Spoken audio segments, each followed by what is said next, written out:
Hey you, and welcome to my channel. Today is actually quite a big day for me. I've officially been posting videos each Friday for 1 year. And let me tell you, it's not always as easy getting a video out each week. But I made a commitment to myself and I'm really proud that I stuck to it. Now before I dive into the content of this video, I want to thank every single person who has subscribed to my channel, who has left a comment or liked one of my videos. I always try to put a lot of effort into my videos and it's very heartwarming to see that people are actually enjoying it. So give yourself a pat on the shoulder for making me feel good, and let's get started with this one.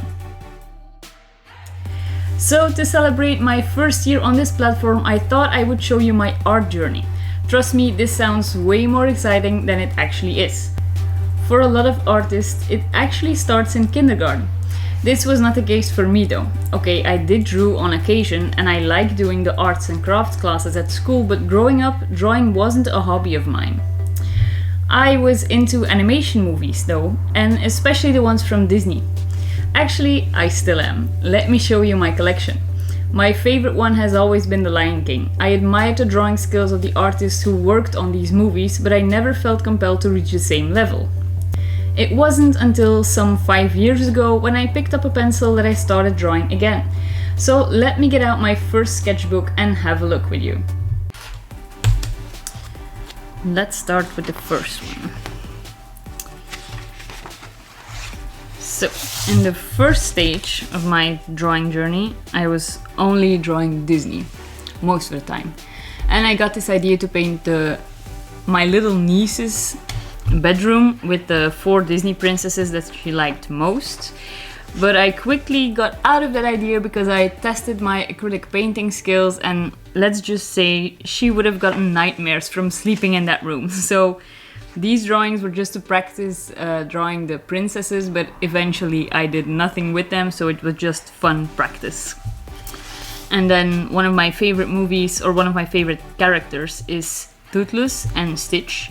So that's what I draw a lot since I love those, so you'll see those pass quite a few times. And The Lion King, of course, which I told you before, is my all-time favorite movie.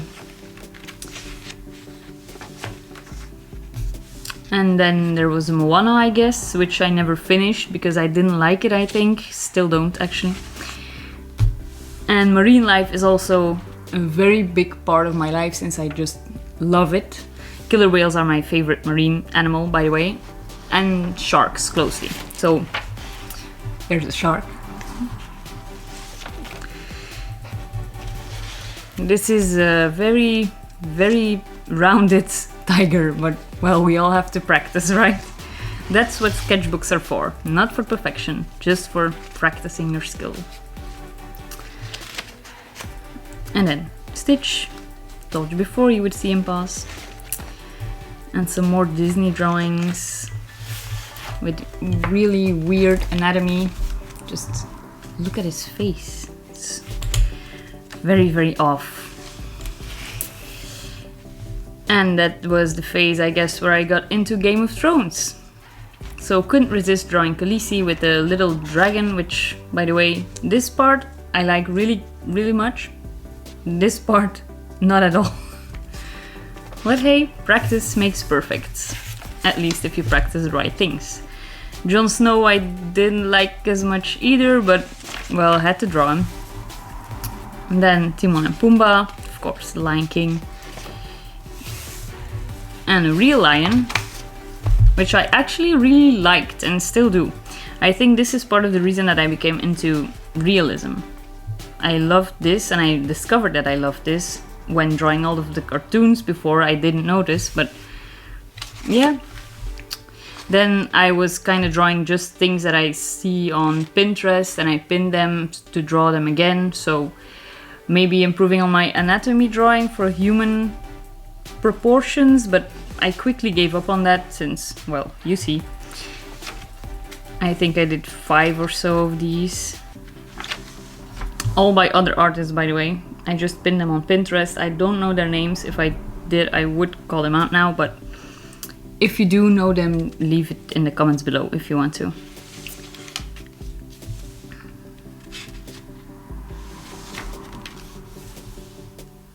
This one was just from a picture, I think, but I'm not sure anymore. It's a really long time ago. Then this must have been the time where Zootropolis came out, has to be. And then I went through a phase that every artist goes through, I believe, is the eye phase, or more likely the human anatomy phase again, because you'll see later on in the book that we're going to keep seeing human anatomy here, for example. I really like the nose, by the way. Still do, not the mouth. This mouth I do like. And then a human portrait with a really, really weird ear. It's very, very tiny compared to the rest of the face, but oh well, I did that too. And this must have been a landscape I was trying out, don't know, maybe that's the part where I decided that landscape is just not my thing. I'd rather stick to animals or humans, but not landscapes. This was with some kind of weird green color, I don't know if you can see it, but maybe I was experimenting with a new tool or medium, I don't know.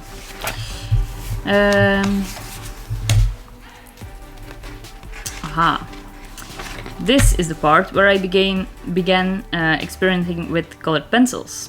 I never used them before, so I bought a set of Prismacolors, for as far as I remember, the whole set, and then I just started coloring things. And I really loved what you can do with it, because the sketch looks great, but when you add some color to it, it really brings it alive. You can add like shadows and highlights and all of that fun stuff. So I never actually stopped doing that once I started it. And of course it's all about Disney.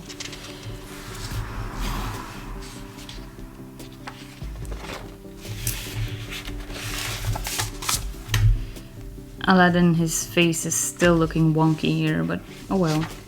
That's part of sketchbook part 1. And in the second one, I'm just going further where I stopped. So I started out with Moana, the first human that I colored in.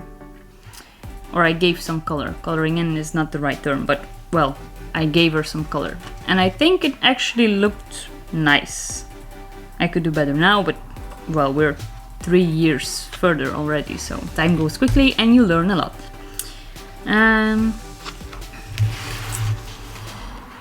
Some more Disney drawings. I want to say my favorite Disney animal, but that's not true since that's Simba, but Beast is like very close second. And then I tried to give another human a go, but this one didn't turn out as great as Moana did. There's something about, I don't know what it is, but you just can't see her nose, so I was still working on shadows and highlights, I think. And of course another Stitch, but in color this time. And Beauty and the Beast, where I like Beast way more than Beauty, since she's looking really wonky as well. And of course I had to combine Stitch and Toothless once in a Halloween type drawing, since it's around Halloween as well. It's like October, so maybe I did this for Halloween, I don't know. And that's it for this sketchbook, so I need to fill this up. I didn't know there was so much space left, so maybe I'll just pick this up 3 years later. Who knows? Before I started in these sketchbooks though, I got a small drawing tablet by Wacom. I wanted to be able to draw digitally as some of my great examples, like Aaron Blaise, who actually worked on the Lion King movie. So I tried digital art and had a lot of fun with that. Let me show you some of my earliest digital drawings. Of course, as you can see, the biggest inspiration here was Disney as well. Most of these were done in 2017, so quite some time ago. Man, I'm getting old. Never growing up though. But then one day I saw a realistic drawing from an artist on YouTube and I was hooked. I have always loved animals and this just seemed a perfect fit for me. I actually joined the Patreon from Kirsty Partridge and Amy Howard at the time, because I started with colored pencil. I learned so much from the both of them and it wasn't long before I started to attempt my own drawings. So this is a time where I started doing my own things, still some things I've seen from Pinterest or something like that, but here I just wanted to do like Disney villains, since I always do the heroes and the heroines and however you say it. And then I started to experiment with kind of like realism drawings, but small ones, as you can see. So these were not super realistic, but it got me to the idea that I would love to draw realism. So I kind of focused more on that, even though some are characters from movies, like the Niffler. We all know Fantastic Beasts, so this one obviously is from Fantastic Beasts. And then a monkey, which I must have seen on Pixabay or something like that, because that was a time where I got a lot of my reference images from Pixabay. And I tried to draw the monkey. And then of course my own dog, Raja, which was subject for very, very much of my drawings and paintings at the beginning, since I was still learning, and what better way than to paint or draw a subject that is right next to you. So yeah, Raja. And then another monkey, which I must have seen on Pixabay, apparently. A killer whale. And a cute little fluffy bunny. I like the head of the bunny, but now the body is just a little too cut off. You see, like the fur, it's too straight and not natural enough. You have to be critics about your own work, because otherwise you will never improve if you think everything is wonderful, right? And then another one from Pixabay. I think a lot of artists have done this one already, since it's such a beautiful image on Pixabay, and it was the first time that I tried out Pan Pastel. This here, the background is with Pan Pastel. You can see if I rub it a little bit, my finger turns green. And it was the first time that I tried Pan Pastel with colored pencils on top. So it was an experiment, and I kind of like how it turned out, is not the word, but how it goes with one another. And then of course a Disney one in between, because why not? And this is a time where I started following Kirsty Partridge's Patreon. I became her patron, or how do you say that? And it's the time too when she did a lot of watercolor paintings, so I tried that out for myself too, since, well, I might like it, but I quickly learned that I hate watercolors. It's just because I don't get it. It's too watery, you have to wait for the drying time, and which is ironic now that I love acrylic painting, but acrylic painting is so quick. Once you lay your stroke on the canvas, it dries like in 2 minutes. In watercolor, you have to have like a hair dryer, hair blower, how do you say it in English? Something like that. You know what I mean? And then you have to be careful that it doesn't run out, and I don't like it at all. I like the effects that you can get with it, because I like a lot of watercolor artists, and especially the ones that paint in a realistic style with watercolors. It's really amazing how they do that, because I do not have the patience for that.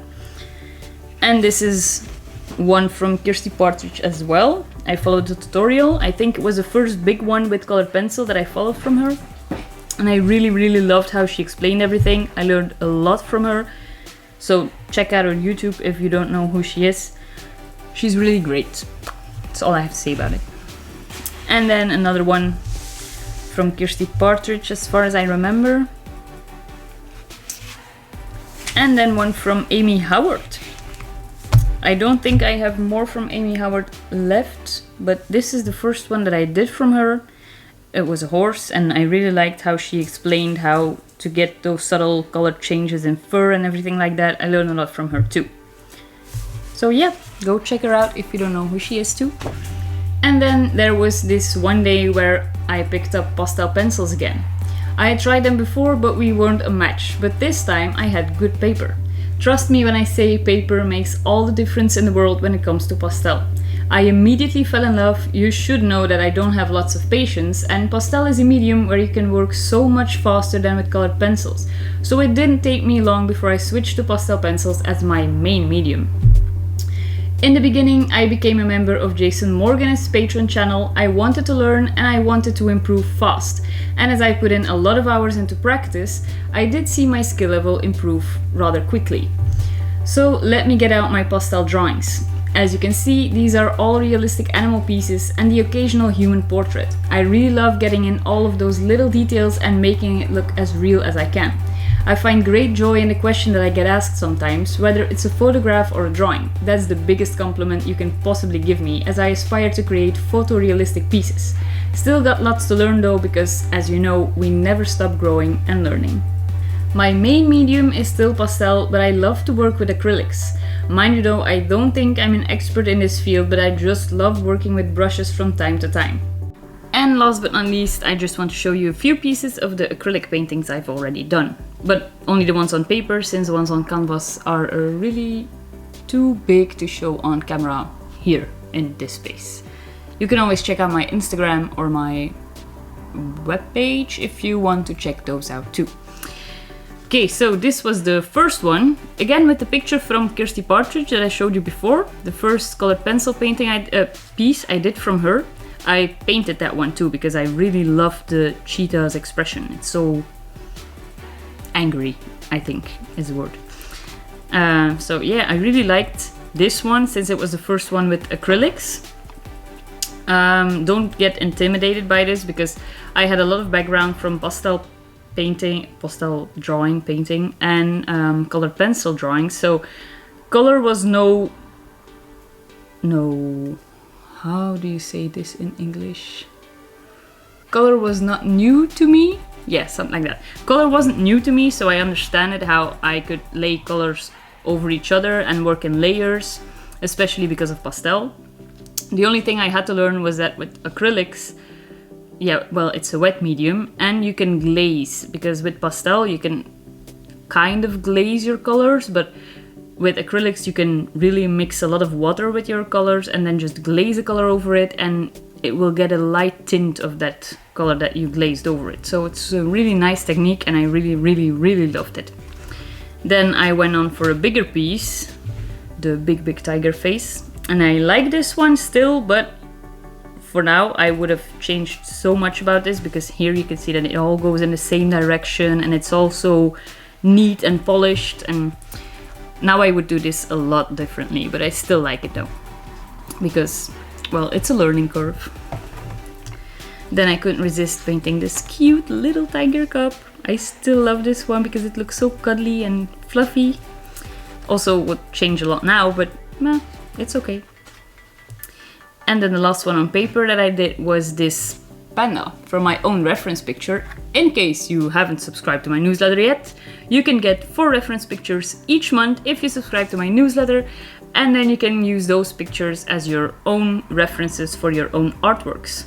This one was one that I gave with a newsletter, so if you were subscribed to my newsletter already, you got this one, and look what you can create with it. It's nice. So yeah, that's it for the acrylic paintings. The rest you can see on my website or on Instagram, because there are huge canvases and not suited for this frame. So go check that out. And that's basically it. I told you it wasn't a very spectacular story. I do hope you liked this video, and next week I will be back with a tutorial as usual. I hope you liked this video. If you did, please give it a thumbs up and hit that subscribe button. I really appreciate your support, as this helps to grow my channel and reach other people just like yourself. Hope to see you again next Friday, and in the meantime, have a great week.